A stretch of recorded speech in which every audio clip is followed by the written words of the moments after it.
Fermentation হচ্ছে এমন একটা প্রসেস যেটা দিয়ে আমরা এই সমস্ত সবজিগুলোকে খুব সহজেই ভেঙে, মানে এর ভিতরে এক ধরনের ব্যাকটেরিয়া তৈরি হয়, সেটা দিয়ে সহজভাবে ভেঙে আমাদের সহজ পাচ্য করে তোলে।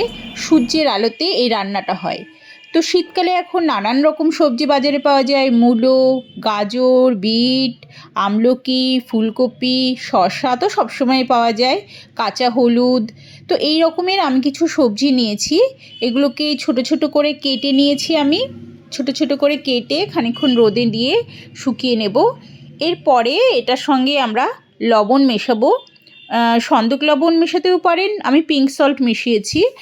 তো ভালোভাবে এটাকে, এই সল্ট ভালোভাবে মিশিয়ে এটা বেশ 1-2 ঘন্টা মতন রেখে দেব। তাতে করে কি হবে, এর থেকে সমস্ত জল বেরিয়ে আসবে এবং এর ভিতরে লবণটা পুরোপুরি ঢুকে যাবে। তো 1-2 ঘন্টা এরকমভাবে রেখে দেওয়ার পর যখন সমস্ত জল ঝরে যাবে, তখন এইগুলোকে নিয়ে আমরা আবার রোদে শুকাতে দেব। রোদে এবার পুরোপুরি শুকানোর পরে আমরা কিছু মশলা নিয়েছি এখানে, যেমন সর্ষে, মেথি, ধনে, জিরে, রাঁধুনি, মানে হলুদ সর্ষে, এই সমস্ত রকম মশলা, একটু শুকনো লঙ্কা দিয়ে শুকনো খোলায় ভেজে নিয়ে, মৌরি, আরও অনেক কিছু আছে। আপনারা যে যেমন বাড়িতে যেমন মশলা থাকবে সেরকম মশলা এর সঙ্গে দেবেন। এগুলোকে একটা রাফলি এটাকে গুঁড়ো মতন করে দেব, মানে পুরোপুরি ফাইন নিয়ে না। এবার একটা কড়াইতে সর্ষের তেল দেবেন, অবশ্যই সর্ষের তেল লাগবে।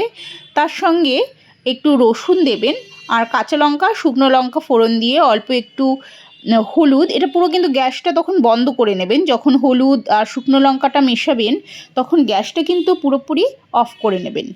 পুরোপুরি অফ করে নিয়ে হলুদ, শুকনো লঙ্কা আর এই সমস্ত ভাজা মশলা মেশাবেন। মিশিয়ে তারপরে এই যে পুরোপুরি শুকনো ছিল, রোদে শুকানো যে সবজিগুলো ছিল, এইগুলো এর সঙ্গে মিক্সড করে দেব।